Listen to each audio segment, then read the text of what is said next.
Tumsifu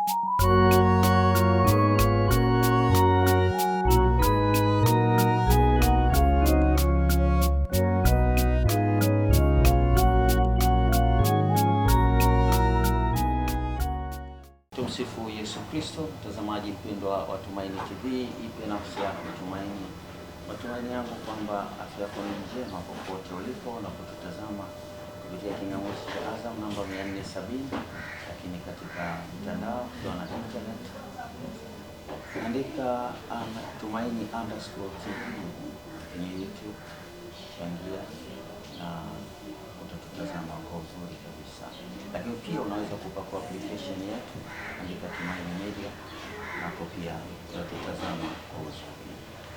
Kipindi maalum kwa ajili ya kuadhimisha maisha ya Mwadhama Polycarp Kardinali Pengo, askofu mkuu mstaafu wa Jimbo Kuu la Dar es Salaam, alifariki dunia Februari 19 siku ya Alhamisi majira ya saa 4 usiku katika taasisi ya moyo JKCI jijini Dar es Salaam.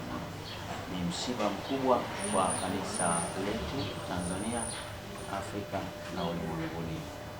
Kwa namna ya pekee basi tupo katika familia ya Mwadhama ambapo tumekutana na dada yake Mama Helena Hamsini ili tuweze kuzungumza naye machache kuhusiana na maisha ya Mwadhama Polycarp Kardinali Pengo. Mama, tumsifu Yesu Kristo. Milele amina. Mwalimu. Mwalimu. Mwalimu mstaafu. Walimu hatustaafu. Mwalimu mstaafu. Sawa kabisa. Ndio. Kwenda ofisini unastaafu. Lakini walimu unabaki pale pale. Sawa, asante. Yeah. Pengine tuanze na, najua umezungumza mengi na umezungumza kwa namna tofauti tofauti na vyombo mbalimbali. Hii ni Tumaini TV. Ndio. Ambayo yeye mwenyewe ndio alianzisha. TV hii ambayo tunazungumza sasa. Ndio. Mwaka 2006, 2007 na hata baadaye ikawa sasa imeunganika taasisi kwa ujumla ikiitwa Tumaini Media. Na vyombo vyote ambavyo yeye amehusika navyo moja kwa moja kama mkuu wa jimbo kuhakikisha uwepo wake, Radio Tumaini International, gazeti Tumaini Letu, pia ile Tumaini TV ambayo tunaizungumzia.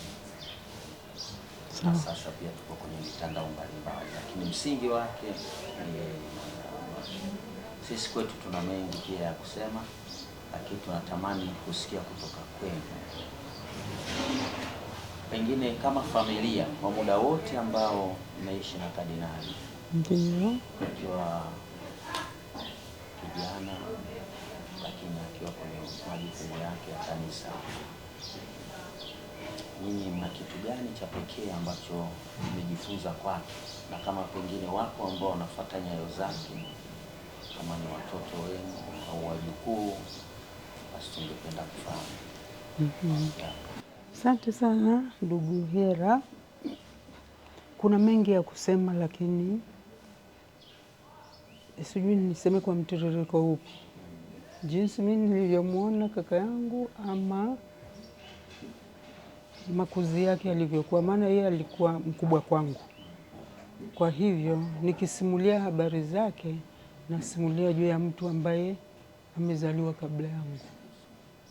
Kwa hivyo utoto wake, makuzi ya awali ambapo mimi sikuwa na akili timamu ya mtu mzima, ni ngumu kwangu kuzungumzia. Labda ambalo nilipata tu kutoka kwa mama kuhusu yeye na kuhusu wito wake ni kwamba Mwadhama tangu udogo alitamani kuwa askofu na shahidi. ndio kitu alichotamani, kwa sababu mama anasema alivyokwenda shule, alivyokwenda kanisani Jumapili, akasikia padri aliyekuwa anatoa matangazo anasema leo ni sikukuu ya askofu, ni sikukuu ya Mtakatifu Polycarp, askofu na shahidi, alafu na yeye ni Polycarp. Akaona hapa. Kwa hiyo alivyotoka kanisani, hayo ni masimulizi ya mama yake. Alivyotoka kanisani mbio kwa mama yake, mama, umesikia padri alivyosema kanisani?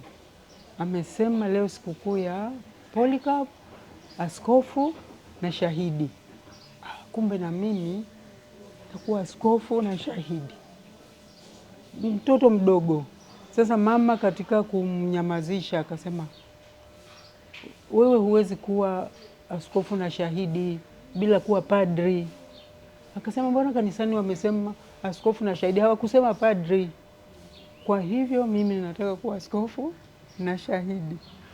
Na akalishika hilo. Mama akamwambia, haya, utakuwa hivyo ama hutakuwa hivyo. Nafikiri mama ili asimuulize maswali mengi, akamtazama na kumwacha. Sasa kwa maneno yale aliyosema yeye mwenyewe akiwa mdogo, katika makuzi yake ni kama yalikuja kujitimiza. Hilo ndilo nililosikia kutoka kwa mama. Nje ya hapo, Mwadhama amesoma shule ya msingi Mwage kama watoto wengine wa kijijini. Amechunga ng'ombe na amechunga ng'ombe sana pale kijijini. Kuchunga ng'ombe ilikuwa ni kwa zamu. Ng'ombe wanakuwa katika zizi moja kubwa, na ng'ombe hao ni wa familia mbalimbali, sio familia moja. Sasa kusudi iwe kazi iwe rahisi kwa kila familia, wanachukua zamu ya kuchunga ng'ombe hao. Wiki hii ni zamu ya familia fulani, wiki hii ni zamu ya familia fulani. Kwa hiyo mpaka mzunguko wa kuchunga ng'ombe ukurudie, umeshapumzika ya kutosha.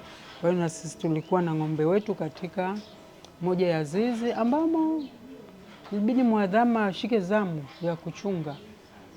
Na maana yake akiwa shule ni kutoka haraka sana na kwenda kuchunga ng'ombe. Na amechunga ng'ombe kweli. Ila mimi mpaka nilipokuwa na akili sikumuona akichunga ng'ombe, kwa sababu tayari alikuwa shuleni na muda mwingi unatumika shuleni. Kwa hiyo mimi kumuona kwamba ametoka zizini kufungia ng'ombe baada ya machunga, sio kitu naweza kusema kwa uhakika. Kwa hiyo alivyomaliza shule ya msingi Mwazi, akaenda shule iliyokuwa inaitwa Pito. Shule iko Pito. Pito ni kijiji kilichokuwa ni kama kimetengwa kama mahali pa kufundishia vijana kwa utumishi wa kanisa kwa huko baadaye. Kwa hiyo na yeye baada ya kumaliza primary akaenda huko Pito, kasoma kidogo. Na wakati ule kulikuwa na seminari Karema. Sasa nisichanganye mada. Kutoka Pito kwenda Karema ama kutoka Karema kuja Pito inaleta mimi nina kigugumizi. Lakini alisoma Pito. Alafu nafikiri ni kwa muda mfupi akasoma Karema. Sina uhakika. Na kutoka pale akaenda Kaengesa seminari. Sasa wakati huo mapadri White Fathers wameshajenga seminari inayoeleweka Kaengesa. Kaengesa nacho ni kijiji Pito. Kaengesa kiko mbele zaidi ya Pito kuingia mjini Sumbawanga. Kwa hivyo katika akili yangu mimi nimemtambua huyu kaka yangu akisoma Kaengesa seminari. Mimi hapo niko darasa la kwanza ama la pili, hiyo sio kitu. lakini alikuwa Kaengesa, na mimi natambua kwamba kaka yangu anasoma Kaengesa seminari na anasomea upadri. Hilo nilijua, maana waliokuwa wanasomea wanapata elimu tu baadaye waje wawe makarani, wawe walimu, walikuwa wanasoma mahali panaitwa middle school hapo hapo kijijini kwetu, lakini yeye hakwenda middle school, akaenda Kaengesa seminari. Kwa hiyo tangu udogo wangu nilijua kwamba kwa kuwa kaka yangu yuko seminari, yeye anataka kuwa padri. Mdogo wake ambaye mimi namfuata alikuwa middle school. Najua huyu ni mwenzangu, ana lengo la upadri. Na hivyo mimi darasa la kwanza, la pili, nikachukuliwa na dada kutoka nyumbani aliyekuwa anafundisha parokia fulani inaitwa Mamba. Na huko nikasoma darasa la pili, la tatu na la nne. Mwanzo nilisoma darasa la kwanza na la pili. Nikasoma darasa la tatu na la nne Mamba. Kaka yangu huyu yuko seminari, anaendelea seminari. Na kwa hivyo na tunakutana wakati wa likizo. Na wakati wa likizo yeye ni mkubwa sana kwangu. Kwa hivyo porojo nyingi na yeye hazikuwepo. Ila nilimtambua kama kaka yangu ambaye alikuwa mtulivu, mnyamavu. Hakuwa na kelele nyingi kama yule aliyemfuata, ninayemfuata mimi. Alikuwa anaitwa Gaspar. Kwa hiyo kulikuwa Polycarp na Gaspar. Mbele ya Polycarp kulikuwa Modest. Modest naye alikwenda seminari vikavurugika akaacha. Kwa hiyo tukikutana likizo mara nyingi tulikuwa ni mimi, Polycarp na Gaspar. Ndio tulikuwa shuleni nyakati zinazofanana. Modest ameisha kuwa mkubwa na sikumuona akienda shule. Sasa masimulizi wakati wa likizo ndio naweza kusema nilikuwa namuonaje kaka yangu huyu Polycarp, nikimlinganisha na mdogo wake ambaye nilikuwa namfuata mimi. Mdogo wake alikuwa mjanja Gaspar. Mjanja mwenye machenga mengi, kiwa zamu yake kwenda kukamua maziwa atapiga chenga na nini. Lakini kaka yake huyu strict and serious. Gaspar, tunakwenda kukamua ng'ombe. Kwa hiyo tunakwenda tunakwenda kukamua ng'ombe. Kwa hiyo nikiwa likizo nikaanza kumtambua huyu kama mtu labda kwa kuwa ni mkubwa, anathamini zaidi kazi kuliko anayemfuata.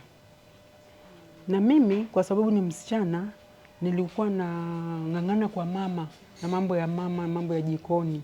Kwa hiyo humo jikoni aliyeweza kusema hadithi zangu jikoni ni mama. Na mimi siwezi kujisemea kwa sababu nilikuwa namfuata mama na kumsaidia humo jikoni. Lakini kwenye kukamua ng'ombe na kwenda shamba wakati wa likizo, Mwadhama alikuwa ni kama ndio kinara. Baba alikuwa anakwenda shamba lakini kuwafuata watoto waliotangulia na ng'ombe maksai kwenda kuanza kulima. Kwa hiyo hata akifika shambani anakuta wameanza kulima, yeye baba anakuwa ni support. Kuona wanafanya vizuri, wananyoosha mistari ya plao na vitu kama hivyo. Lakini naye pia anashiriki katika kulima. Na wakilima sisi mara nyingine tunapanda, tuko shambani na sisi saa nyingine kukata miba ili wanapopita na plao wakute pazuri.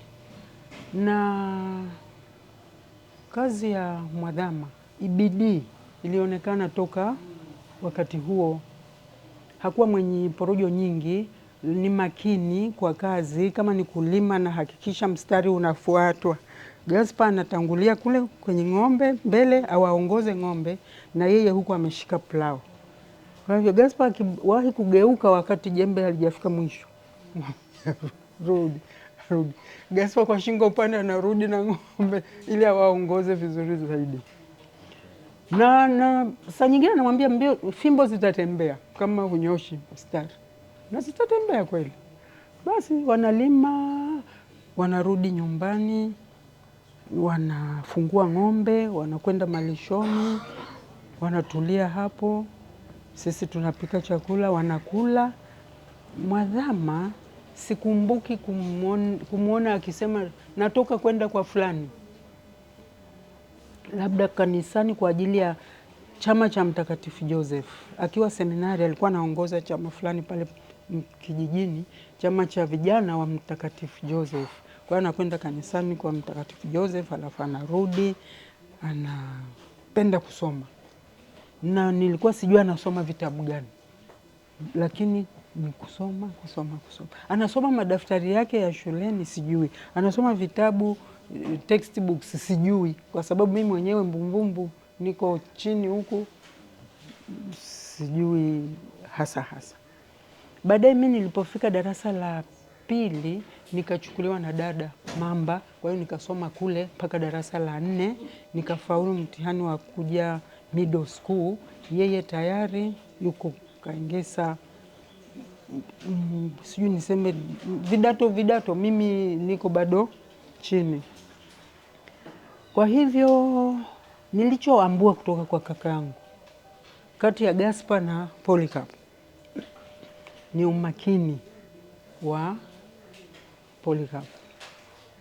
Anatunza vitabu vyake vizuri, ole wake mtu akichukua kitabu akakichezea na kapasuka, ni ugomvi.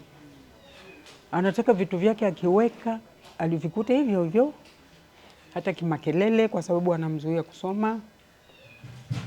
Lakini anakwenda kuimba kanisani na kikundi chake cha Mtakatifu Joseph. Sasa kwa sababu inakuwa ni wakati wa likizo na nini, muda wa kuwa naye ni mfupi, lakini alinifundisha kitu kimoja, bidii ya kusoma. Mimi nilipokwenda middle school, yeye alikuwa nafikiri namaliza huko Kaengesa, vitabu vyake alihakikisha ananipa.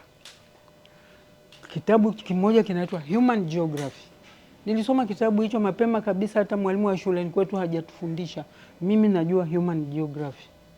Sasa Human Geography kwa Kiswahili, kwa Kiingereza msiniulize sana, lakini ninacho, nakibeba shule narudi nacho. Na kitabu kingine Students Companion. Nilikuwa navyo mapema kabla hata ya kuingia sekondari kwamba nivitumie vizuri, lakini ninavyo kutoka kwa kakaangu, na alinipa vitabu hivyo kwamba vitanisaidia huko mbele ya safari. Kutoka Kaengesa seminari alipofaulu Kaengesa, sina maono mazuri. Alitoka Kaengesa form 4 akaenda Kipalapala moja kwa moja, ama alikwenda Mwanza Nyegezi, na yeye hakusoma Nyegezi. Alitoka Kaengesa akaenda Kipalapala. Mnisamehe sana kwa sababu Tabora, kwa sababu kumbukumbu za nilikuwa mdogo, lakini hivyo ndivyo ninavyokumbuka. Na nilipokwenda mimi Rosary College, ambayo ilikuwa sasa hivi ni Nganza sekondari, yeye alikuwa tayari Kipalapala. Na kwa hivyo nilikuwa najua mimi nasoma form 1 Nganza, ama Rosary, ilikuwa inaitwa Rosary College wakati huo. Yeye yuko Tabora, na kutoka Tabora ana supervise kazi zangu kule Rosary. Sio kwa simu, kwa barua. Niko hapa Kipalapala, uniambie huko una shida gani kusudi niweze kukusaidia kimasomo. Kwa hiyo mimi kwa kutaka msaada saa nyingine wa hela, nasema sina peni, sina rula, vimekwenda wapi? Vimevunjika? Hapana, vimeibiwa. Labda nikitaka anipe hela ninunue peni, analeta peni, haleti hela. Haniletei hela. Kwa hiyo hata zile fountain pen zenye kumwaga wino, mimi nategemea niletee hela ninunue kalamu ile ya kuchovya, alafu senti nyingine nilie karanga kwenye shule, duka la shule. Ananiletea peni na anasema, ulisema huna peni, peni ni hiyo. Atampa mtu yeyote, mimi napokea peni hii kutoka kwa kaka yako Tabora.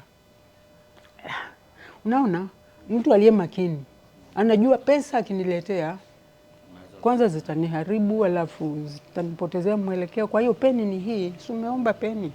So, nauli kwenda kwa dada likizo, mimi sina hela ya nauli, sijui kwani kutoka hapo mpaka Karema ni shingapi? Ni shilingi hivi, tunapanda meli, alafu sijui ameshapanda meli kwenda Karema, anajua kila kitu. Kwa hivyo ananiletea pesa exactly nauli ya meli. Kwa hivyo ndio alivyokuwa. Sikumbuki yeye kunipa pesa, lakini nakumbuka yeye kunipa msaada wa vitu ili nisome kwa bidii. Kwa hiyo alivyotoka Kaengesa na kwenda Kipalapala, nilikuwa nasikia bidii yake huko, na wanafunzi wenzake waliokuwa naye wa Mwazi walikuwa wa seminari, Crispin Kalonga na Joakim Kalungwana, wote walikuwa wanasoma seminari Kaengesa na walikuwa namsifia, lakini mimi sikutilia maanani sifa zao, maana awe na akili sana na mimi huku kwangu nina akili sana. Kwa hivyo nikasoma Rosary nikamaliza, nikaenda Korogwe nikamaliza. Yeye hayo mambo ya ulabe na ufrate na ulabe na baadaye ushemasi kwangu vilikuwa vitu vigeni, ni lugha ngeni. Lakini nilijua kaka yangu yuko Kipalapala seminari, anataka kuwa padri, na wakati wa likizo tunakutana, na wakati wengine tukikutana likizo zizo za Kipalapala sasa, ambapo wamevaa kanzu. Yeye na binamu yangu. Tulikuwa na binamu yetu anaitwa Godfrey Mwanisawa. Wamesoma naye hivi mpaka Kipalapala, mpaka upadirisho walipata siku moja pale kijijini.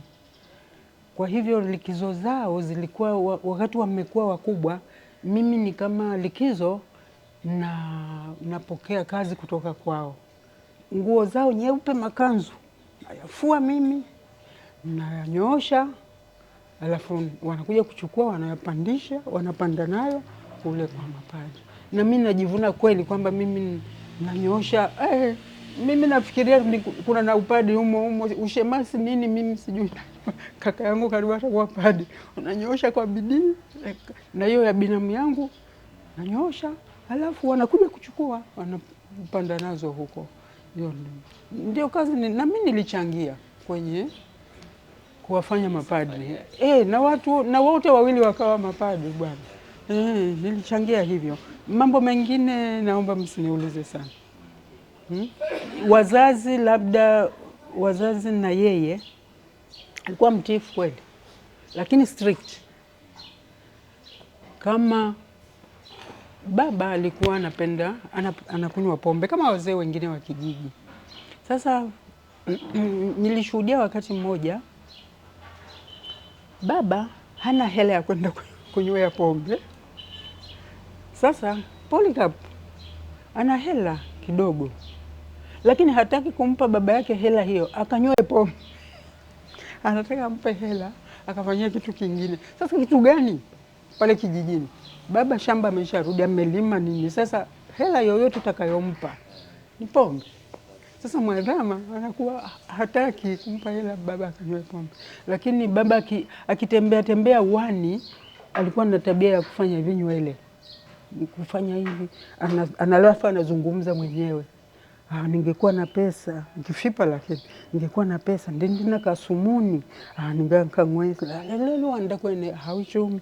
Mtu akimsalimia anasema mkombe posuta tata wetu mwakata awe tutaka kukata ni nzala, sijamka vizuri kwa njaa pombe.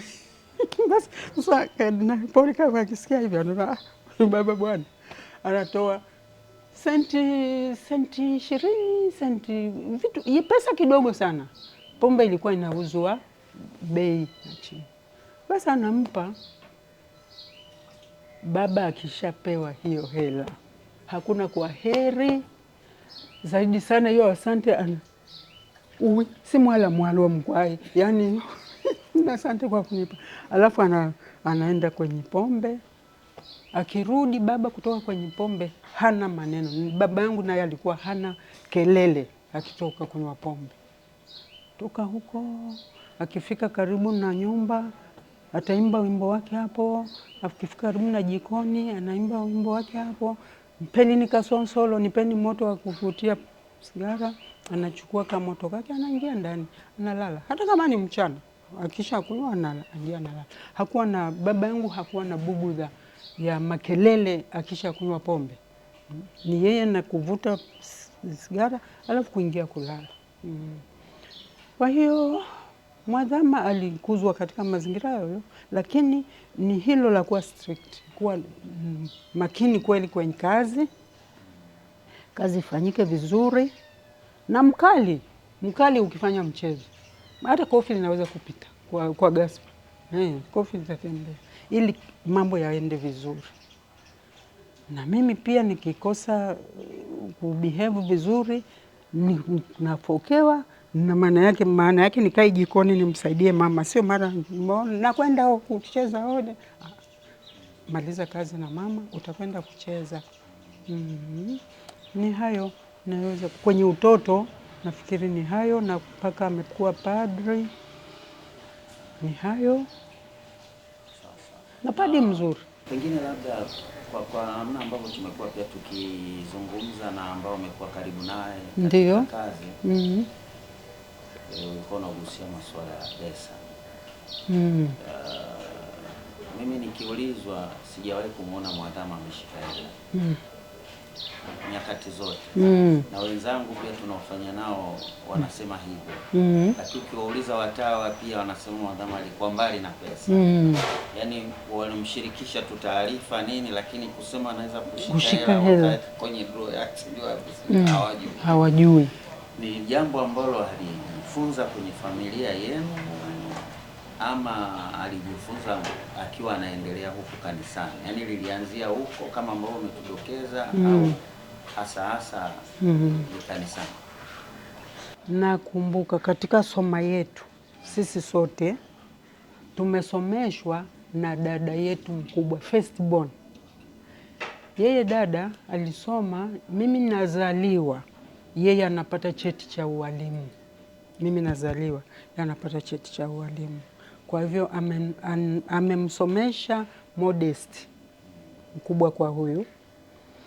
Amemsomesha Polycarp. Amemsomesha Gaspar. Amenisomesha mimi na amemsomesha Crisanti. Crisanti kwa kidogo kwa sababu tena dada alikuwa hapa amechoka, kwa hiyo lakini sote tumesomeshwa na mtu huyu na profession yake alikuwa ni mwalimu. Huyu dada yetu ni kweli hata yeye hatukuwa tunaona akitupa pesa tuende nazo shule. Hapana, dada yetu alikuwa analipa ada shuleni. Kwa hiyo sisi tunakwenda tu tunakuta ada imeshalipwa.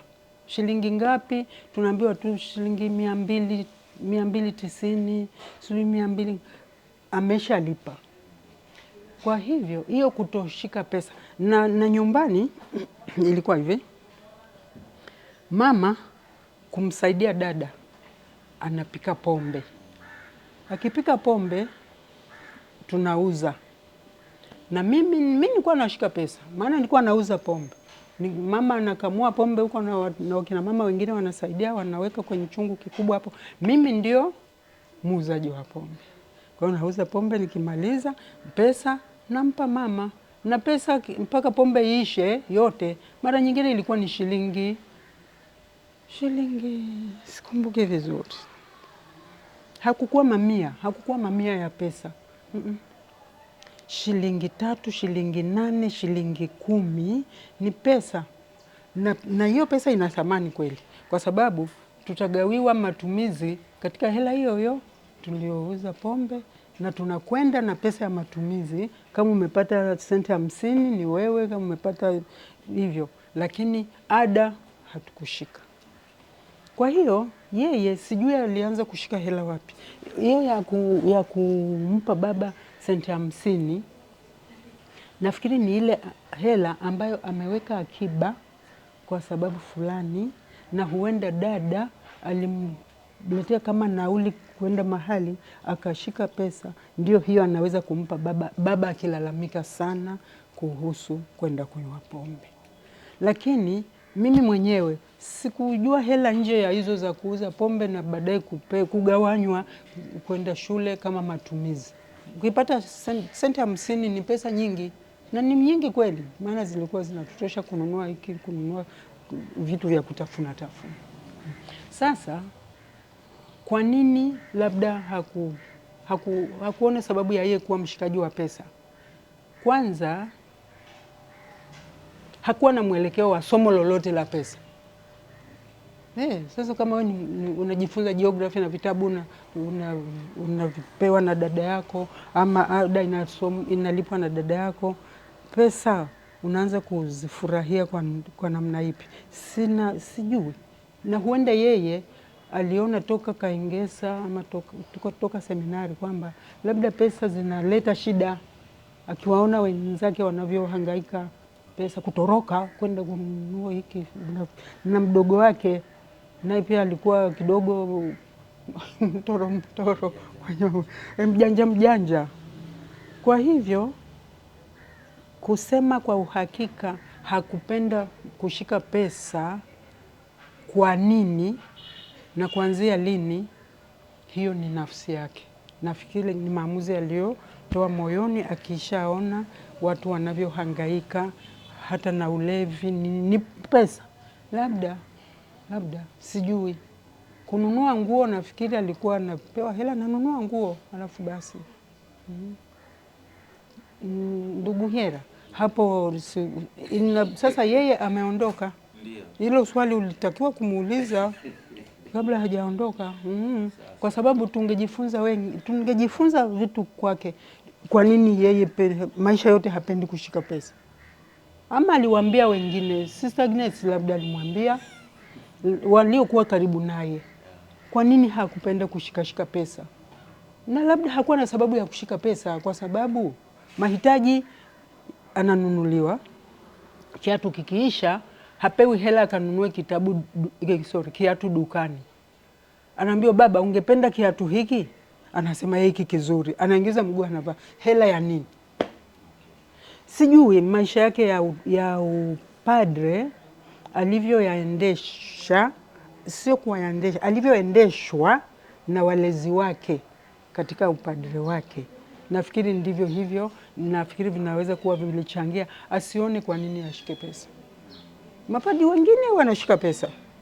Mtazamaji mpendwa, kipindi maalum tunazungumza kuhusu maisha ya Mwadhama Polycarp Kardinali Pengo, askofu mkuu mstaafu wa Jimbo Kuu la Dar es Salaam.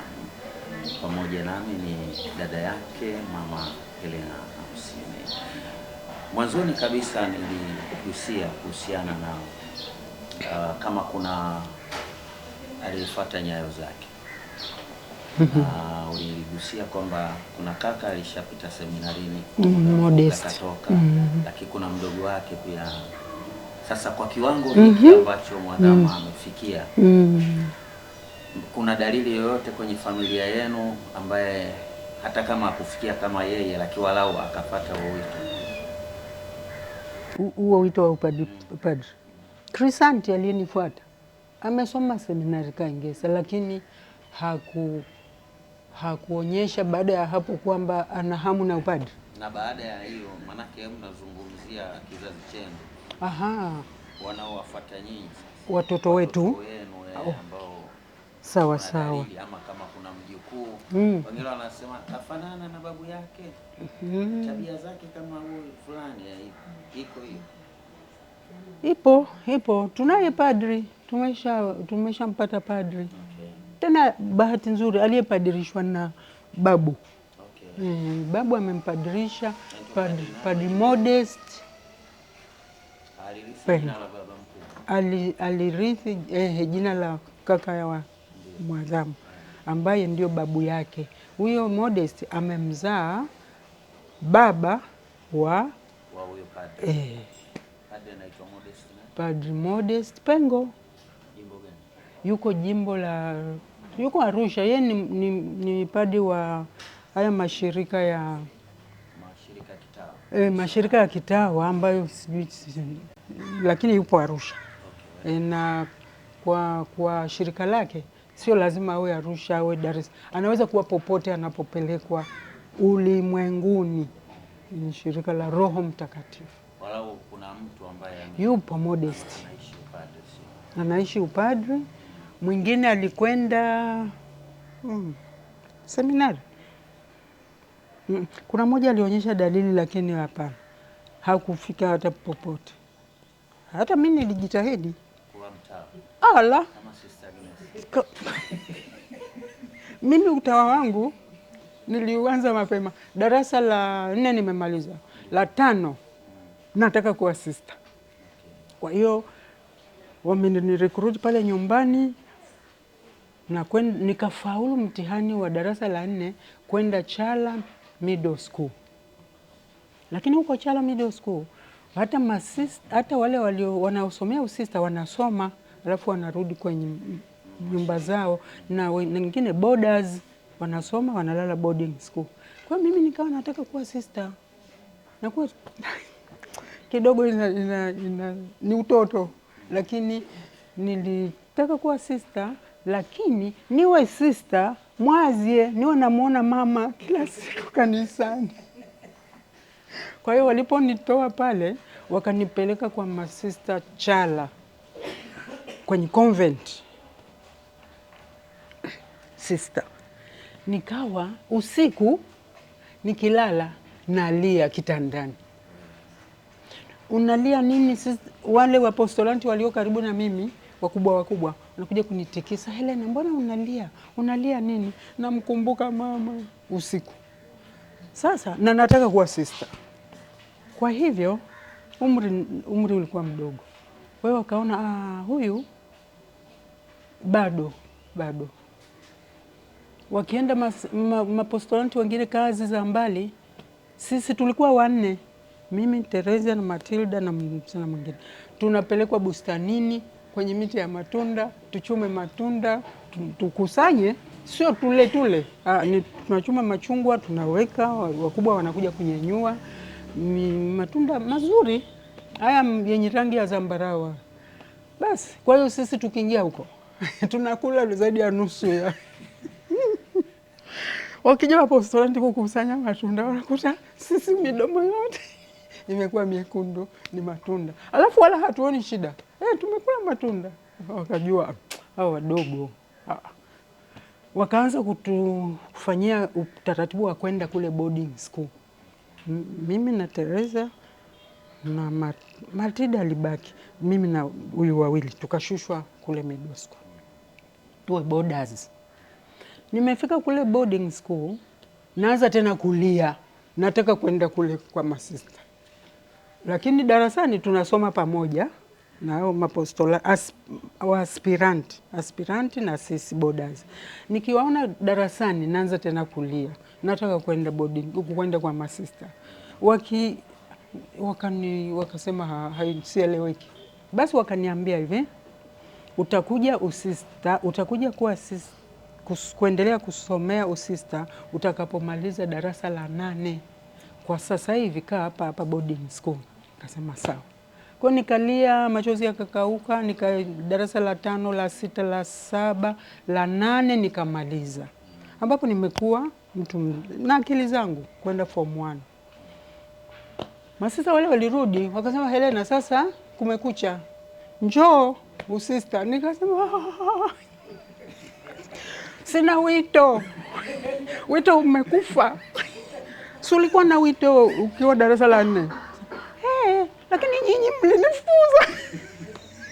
Sasa wito kisingizio. Basi wakasema basi sio wito wangu. Kwa hiyo ndio mimi utawa wangu ulipoishia, lakini nilivaa sketi nyeusi na blouse nyeupe ya kisista. Kwa tuseme na wewe ulijaribu? Nilijaribu na nikabadilishwa na jina kutoka Helena nikawa Dafroza.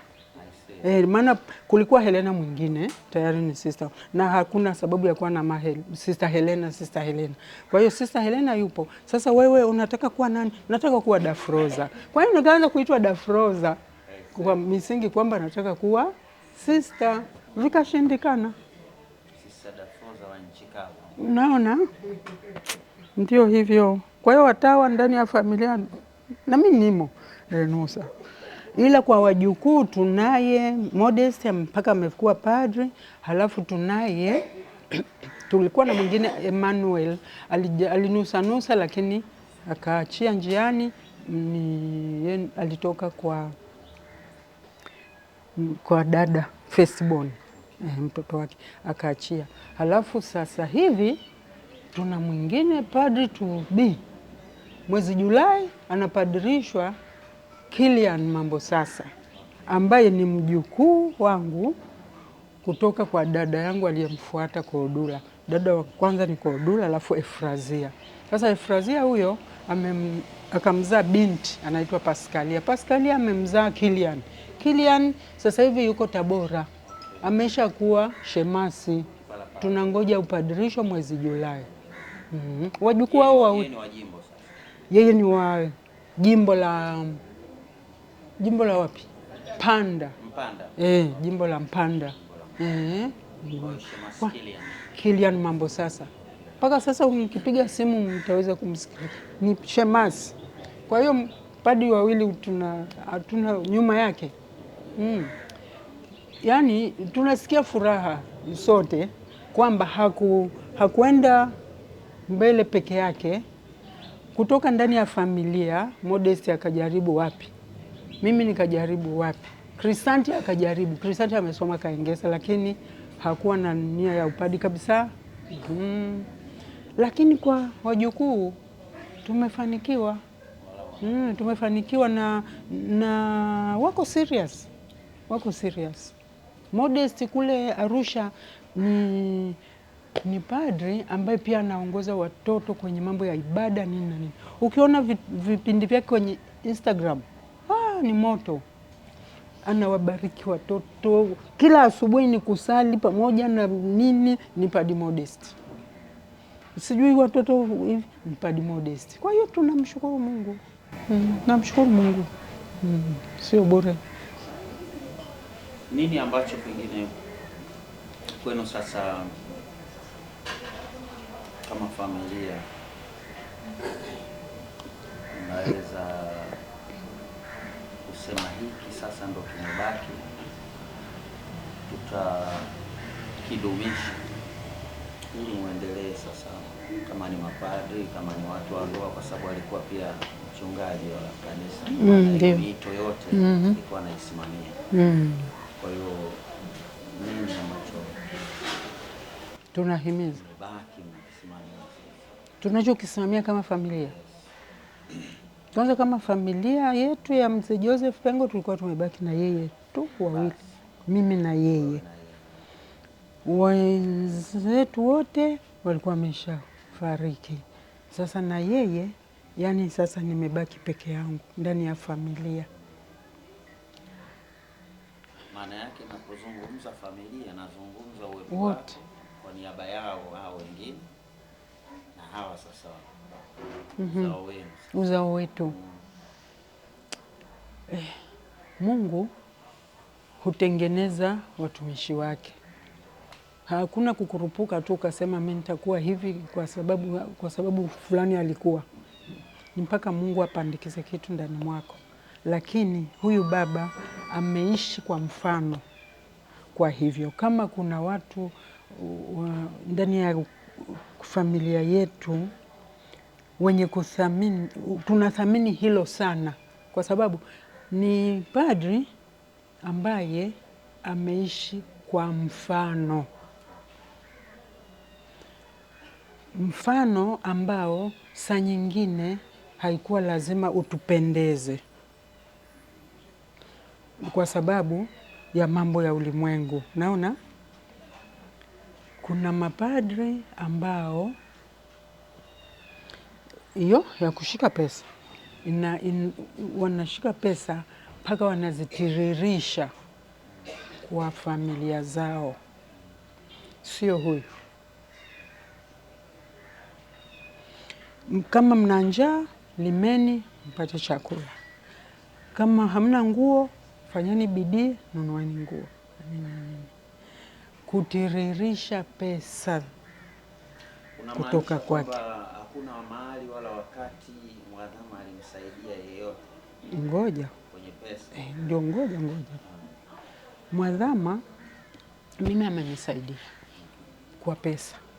Lakini ni pesa zake alizopewa kama pocket money yeye kama padri. Wakati huo sasa. Uko nyuma. Wakati huo wewe uko shule. Hapana. Hata nikiwa mtu mzima. Okay, kwa hiyo ile ya namsema hivyo kwa sababu gani? Ni pesa kidogo atakazokupa. Lakini amesaidia kumlea mama kwa kukarabati nyumba yetu ya Mwazi ilikuwa inatetereka, akatusaidia tukaweka bati na mpaka leo iko hivyo, na bati hilo limesha kuwa jekundu, limeliwa na kutu, na hiyo ndio nyumba yetu na ndio nyumba aliyotusaidia kujenga Mwazi. Sasa kitu gani tujivunie kutoka kwake? Ni ile uaminifu wake kwa wito wake. Unajua unaweza kuwa mama wa familia, mama wa ndoa, lakini mguu mmoja ndani ya ndoa, mguu mmoja nje. Wito wangu kama mama wa ndoa ni kustiki kwenye ndoa yangu. Sasa hicho kitu ndicho tunajitahidi kukirithisha, na inawezekana tusifaulu sana, lakini heshima aliyotupa sisi, aliyotuachia sisi ni ile ya kwamba nimeapa kuwa padri, nitabaki padri mpaka mwisho. Na kuna maneno mengine aliyotamka kwa mama kwamba mama, mimi nimekuwa padri.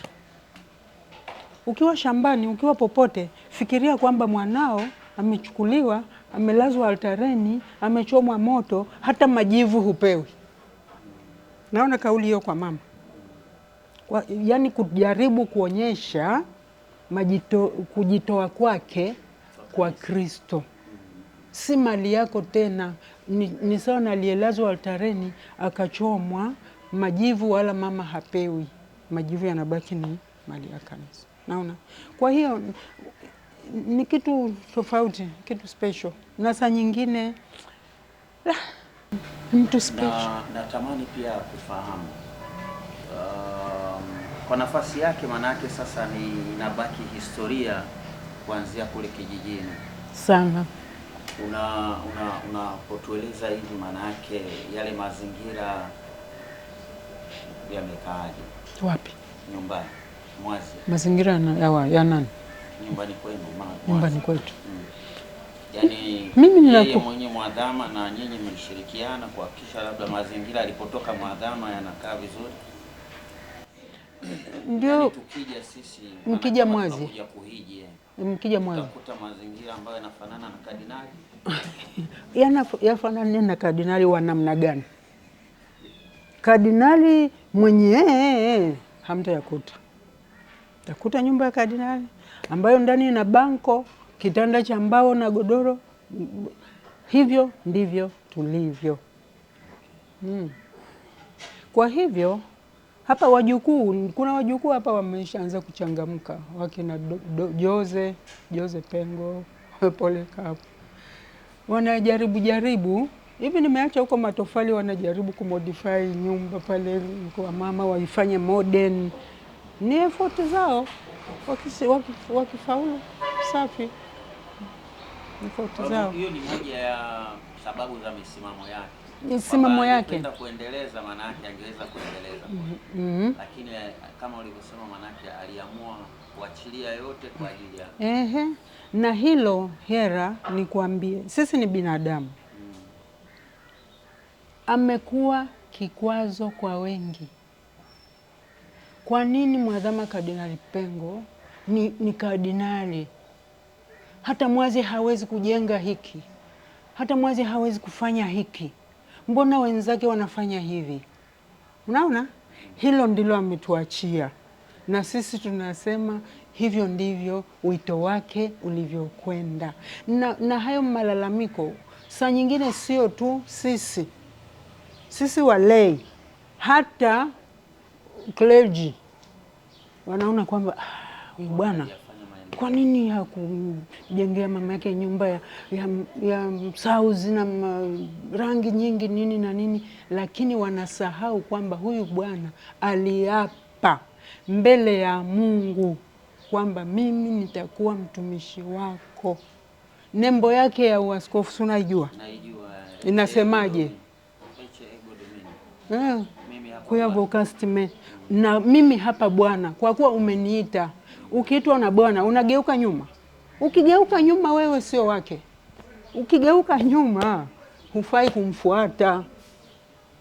Maisha hayo aliyaishi huyu kaka yangu. Sasa na kibinadamu huwezi kupendwa na wengi.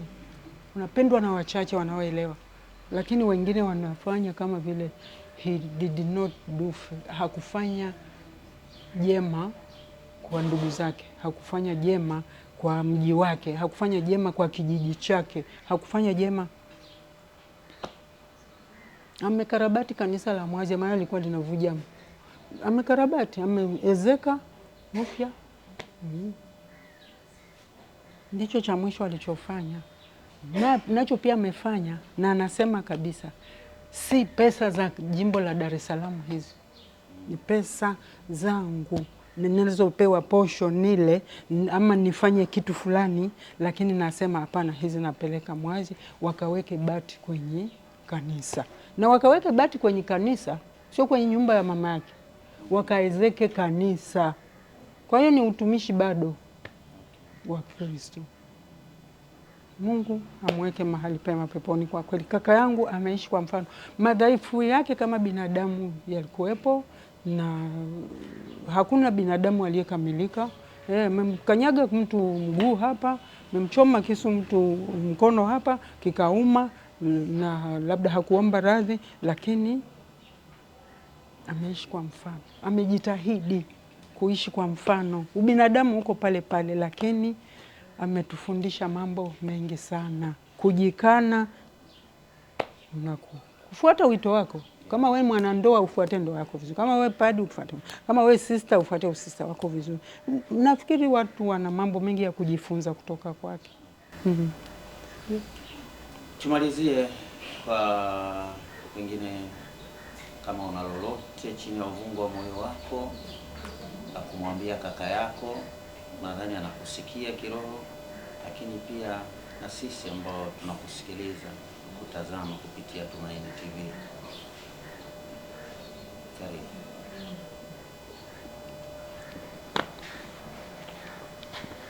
Binafsi na mshukuru sana Mungu kwa kutupa zawadi ya mtu huyu ndani ya familia yetu. Ni zawadi ambayo hatukustahili. Ni zawadi kutoka kwa Mungu, na tumejitahidi kadri tunavyoweza kumpa support abaki ni zawadi katika familia yetu. Maana yake atende kazi yake vizuri na kwa uaminifu, na tunamwomba Mwenyezi Mungu ampokee kwa utumishi wake aliojaribu kufanya kwa uaminifu kama binadamu. Amsamehe makosa ambayo atakuwa alikosea kama binadamu, amtakase kwa huruma yake ili aweze kuurithi ufalme wa mbinguni. Hilo ndilo namwombea kaka yangu, na aingiapo mbinguni atuombee na sisi.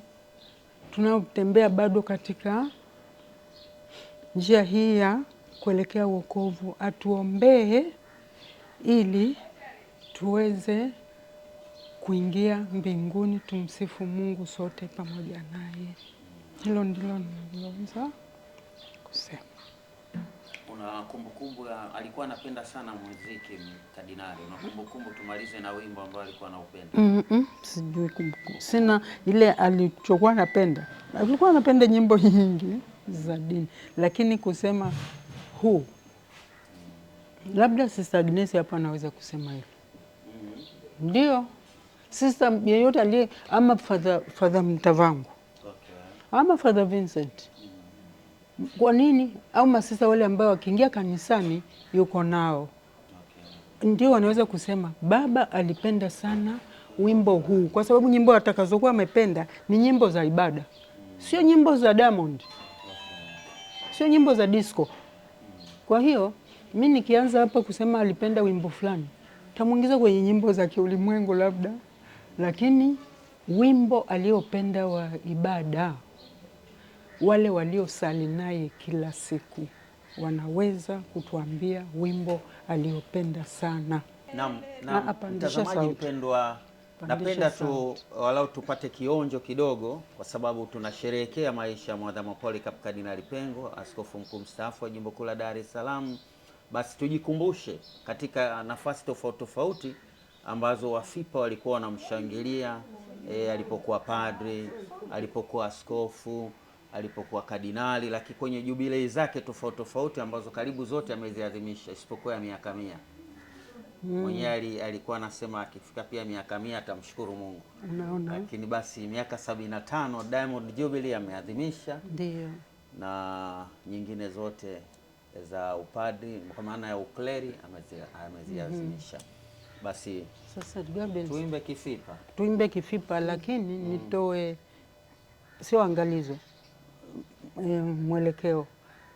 Wimbo sio kumshangilia, lakini ni wimbo wa kumshukuru Mungu kwa ajili yake. Sawa.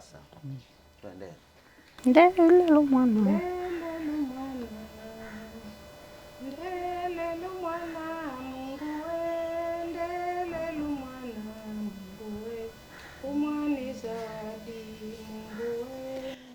Ndelelo mwana, ndelelo mwana Mungu we, ndelelo mwana Mungu we, umani zawadi. Ndelelo mwana Mungu we, ndelelo mwana Mungu we, ndelelo mwana Mungu we, umani zawadi. Mungu we, ndelelo mwana, ndelelo mwana Mungu we, ndelelo mwana Mungu we, umani zawadi. Mungu we, umani zawadi. Mungu we, umani zawadi. Mungu we, umani zawadi. Mungu we, umani zawadi. Mungu we, umani zawadi. Mungu we, umani zawadi. Ndelelo mwana, ndelelo mwana Mungu we, ndelelo mwana Mungu we, umani zawadi. Umani zawadi. Umani zawadi. Umani zawadi. Umani zawadi. Umani zawadi. Basi ndelelo mwana, ndelelo mwana Mungu we, ndelelo mwana Mungu we, umani zawadi. Umani zawadi. Umani zawadi. Umani zawadi. Umani zawadi. Umani zawadi. Umani zawadi. Umani zawadi. Basi. Asante.